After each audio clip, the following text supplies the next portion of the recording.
AI truly stole the spotlight last year, but the real question is, can it keep up the rapid pace of innovation? As we look ahead, let's see what experts think is in store for AI in the coming months. You didn't know that 2024 was a wild year for artificial intelligence, all kinds of new enhancements from almost all the major technology companies. The question, of course, is what happens next year? That is the focus of today's Tech Check with Kate Rooney, live and in person, who joins us now. Next year, we go into the same propagandas as 2024, but with a little bit of reality. At Post 9. It's good to see you in person. Great to see you guys in person. So that is the big question. But one thing we do know for sure is that the bar is going to be really high for AI. Next year in 2024, we did have this constant barrage of AI updates. Goldman's CEO hints at broader data sources to train AI models, likening them to a child stepping out of the library into the real world. It's an exciting next step that could unlock fresh capabilities and new challenges. In news, tech giants kept kind of one-upping each other with better features. There are a lot of questions over whether this pace of innovation that we've seen can continue. That's what I talked to Goldman's chief information officer about, Marco Argenti. He handles the bank's AI efforts. He spent the bulk of his career at Amazon Web Services and Nokia back in the mobile boom. I'm not gonna lie to you. I just want everybody who's not tech savvy to be understanding of what AI is. It's a probability. It's like hitting a fucking lotto ticket. You don't know what the fuck it's gonna say.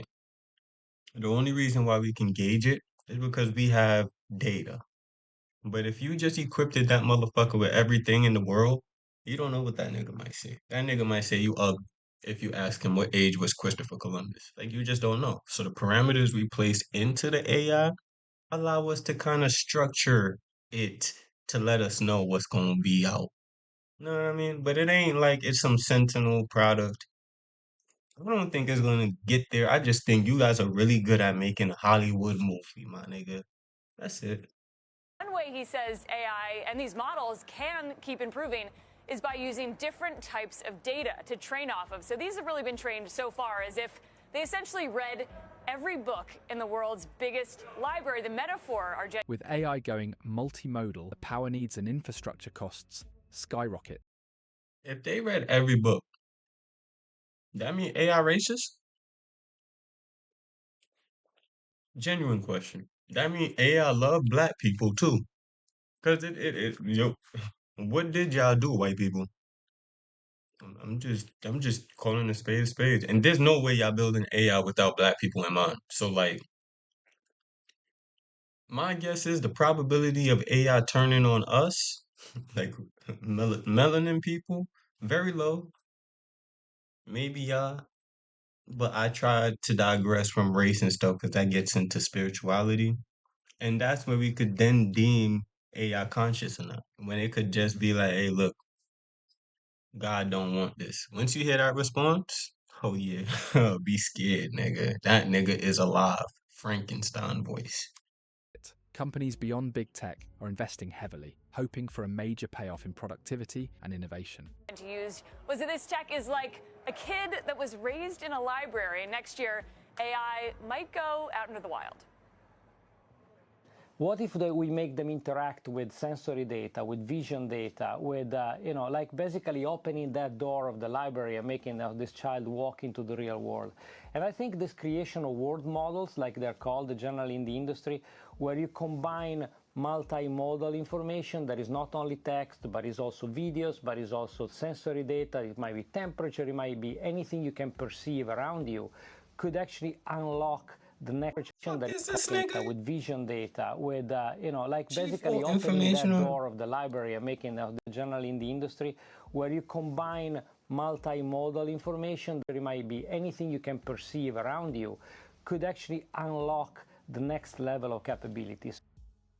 As that starts to expand, the thought is that this tech will ultimately... Yo, you know when you talk, like a nigga might sound like he knows some shit. You hear him talk, he sound like he don't really know. He's like, I don't know, maybe that's just me. A ton of Because I know a lot of niggas could say that about me too, right? Power consumption. These models are expensive to train. Companies are set to spend at least $150 billion next year on AI capex. Some estimate it's as high as $200 billion.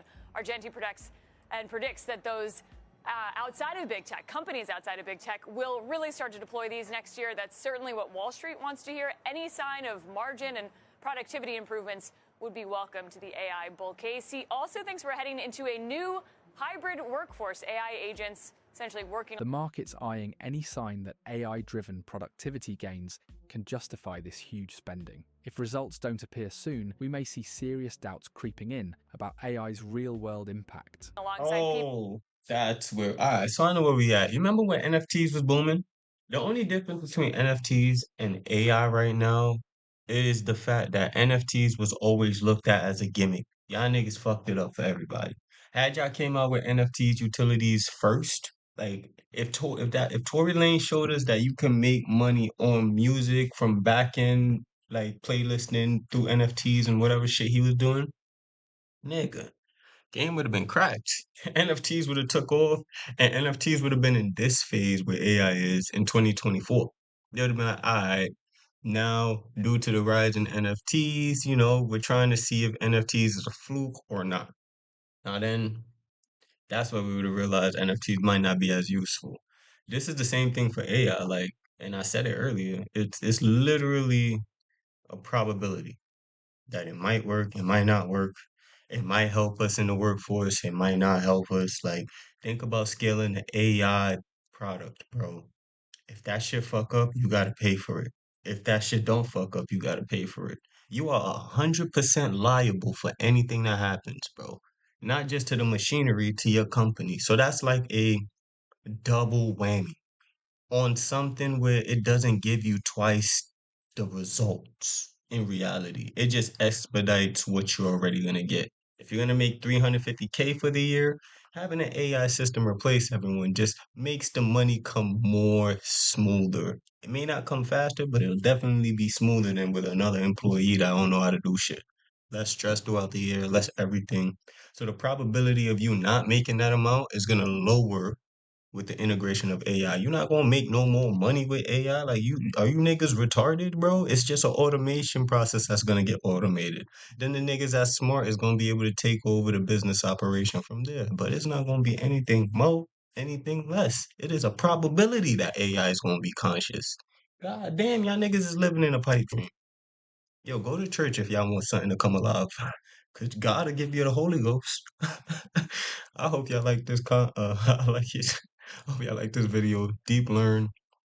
Thank you for the content. You know what I'm saying? And oh yeah, he don't got no comments. First and reacted. Great fit.